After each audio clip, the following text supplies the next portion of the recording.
The top stories for the hour. Ethiopia lawmakers call for international push to secure maritime access to landlocked nations.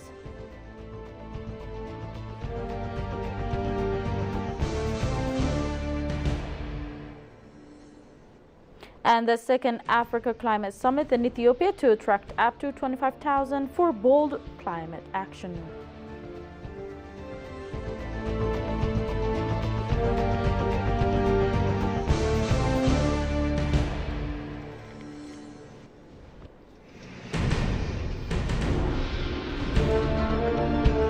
Hello and welcome to TBC World, the voice of Pan-Africanism. It's me, Magdalena. So you must today's updates to stay with us. The Ministry of Planning and Development has announced that the second African Climate Summit, SES2, set to take place in September in Addis Ababa, is expected to attract 20,000 to 25,000 participants, including head of state, policymakers, youth leaders, and climate experts. Organized by the African Union in collaboration with the Ethiopian government, the summit will take place from September 8 to 10, following a pre-summit event from September 5 to 7. This preliminary session will focus on engaging youth, marginalizing groups, and other stakeholders to ensure their voices and priorities are included ahead of the main conference.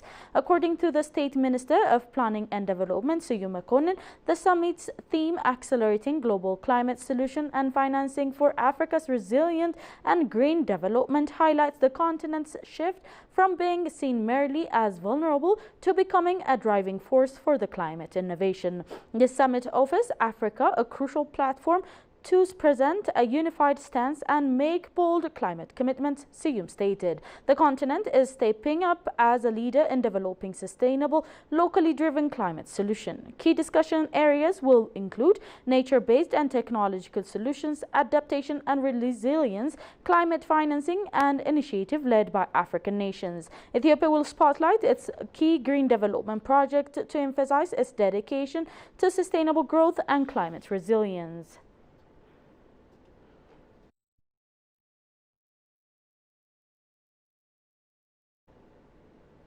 The Minister of Tourism announced that the promotion of Ethiopian vast tourist resource and the creation of favorable conditions for visitors have been carried out on a large scale. In an exclusive interview with the Ethiopian news agency, Ministry Promotion Sector Lead Executive Officer Teshome Teklu said the infrastructure development project being carried out by the government have contributed to the tourism sector. In particular, he mentioned that they have created a big opportunity for visitors to visit Ethiopia's main tourist attraction. He also stated that the project implemented in the Dine for Generation and Dine for Nation have created huge opportunities to extend the stay of tourists. According to him, the ministry is working to create a favorable environment for service providers in particular and to ensure that they participate widely in domestic tourism. On the other hand, tour operations say that they are going a lot to promote Ethiopia's amazing tourism resource to the world.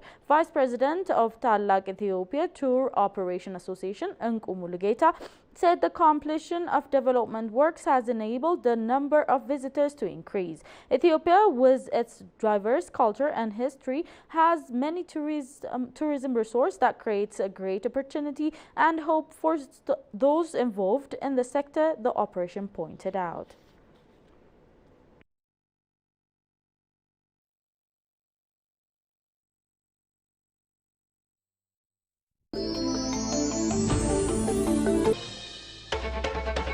Among Africa's 54 countries, one nation stands alone.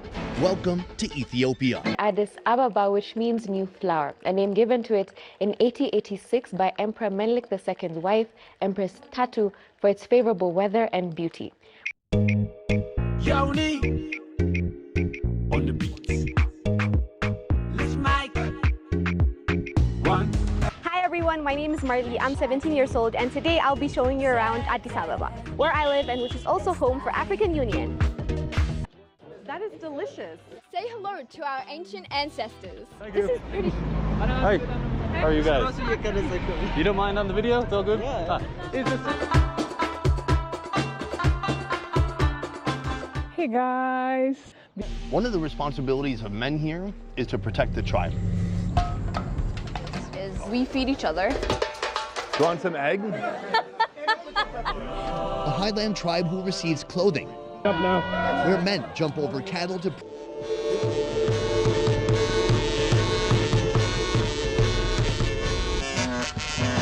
Welcome to Bowling International Airport.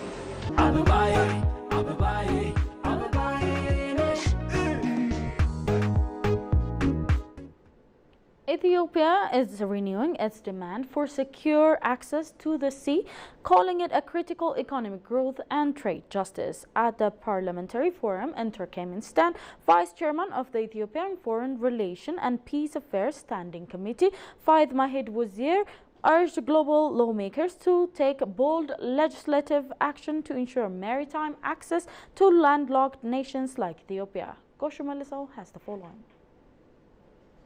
From Ethiopia. Addressing the Parliamentary Forum in Awaza, Faz Mahadi Wazir, Vice Chair of Ethiopia's House of People's Representatives, Foreign Relations and Peace Affairs Committee called for transformative action to secure Ethiopia's access to the sea, describing it as vital to national competitiveness, trade expansion and regional peace. Despite being only 60 kilometers from the Red Sea, as a nation that was coastal for our entire existence, except the past 30 years, we are acutely aware of the significant economic, security, and political costs of lacking direct territorial access to the sea. Implementation of the right of all states to access and utilize maritime resources requires strong, innovative, and inclusive legislative actions. Vice Chair of Ethiopia's Foreign Relations and Peace Affairs Standing Committee said high transport costs are crippling Ethiopia's ability to trade competitively. The absence of direct access to the sea and the remoteness from major markets imposes prohibitive transit transport costs on countries. These costs erode our competitiveness, inflate prices, and constrain our participation in the global value chain. He said international frameworks need to strong, inclusive laws, adding that parliaments must lead efforts to secure guaranteed maritime access. As parliamentarians, we are the architects of legislation, the custodians of accountability, and the direct voice of our constituencies. We have a role in making sure international frameworks, particularly in trade, lead to tangible benefits for our countries. The Ethiopian lawmaker warned that high transit costs hinder participation in global trade and inflate price at home. These costs erode our competitiveness, inflate prices, and constrain our participation in the global value chain. As global trade evolves, Ethiopia is making it clear the right to access the sea is not negotiable. It is a path to economic justice. The World Health Organization, WHO, has reaffirmed its commitment to strengthen collaboration with Ethiopia to support the country's effort in delivering quality and accessible health service. In an exclusive interview with the Ethiopian news agency, WHO representative to Ethiopia, Owen Kola, commended Ethiopia's ongoing effort to enhance its health service system. Jerusalem Betsaha has the details. Ethiopia has significantly improved its health sector over the past 2 decades, particularly in making quality essential health service more accessible and affordable. However, the country continues to grapple with high rates of maternal and child mortality and morbidity, requiring further strengthening of the health system. Speaking to Ethiopian news agency, WHO representative to Ethiopia, Owen Kalwa, commended Ethiopia's ongoing efforts to enhance its health service system. Ethiopia is one of the leading countries in adopting innovation as part of the systems they have for supporting the journey towards universal health coverage.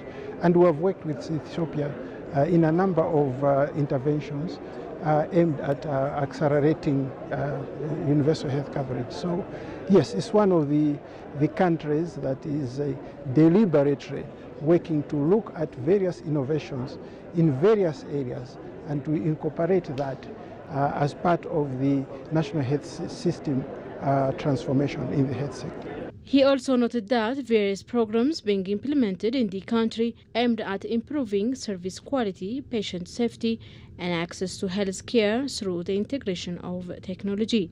Ethiopia, he said, is among the countries actively adopting technological and innovative solutions to improve health service delivery. We have already worked in implementing various strategies, including the dealing with the antimicrobial resistance, in dealing with quality in healthcare. So all these initiatives we continue to look at.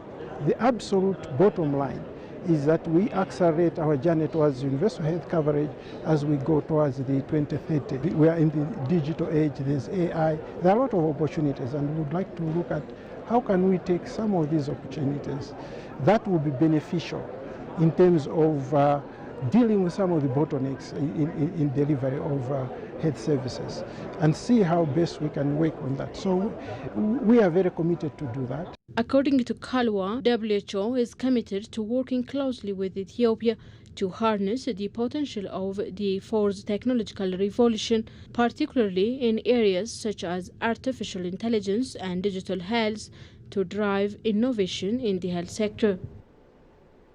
That's all we had for today's update, but before I go, let's have a recap of the top stories once again. Ethiopian lawmakers calls for international push to secure maritime access for landlocked nations.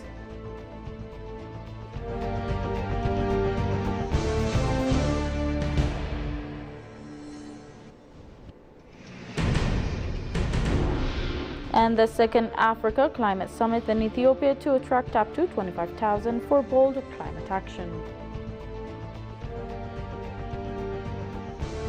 Thank you for tuning in to EBC World, the voice of Pan-Africanism. It was me, Makdalai. See you in today's updates. Goodbye.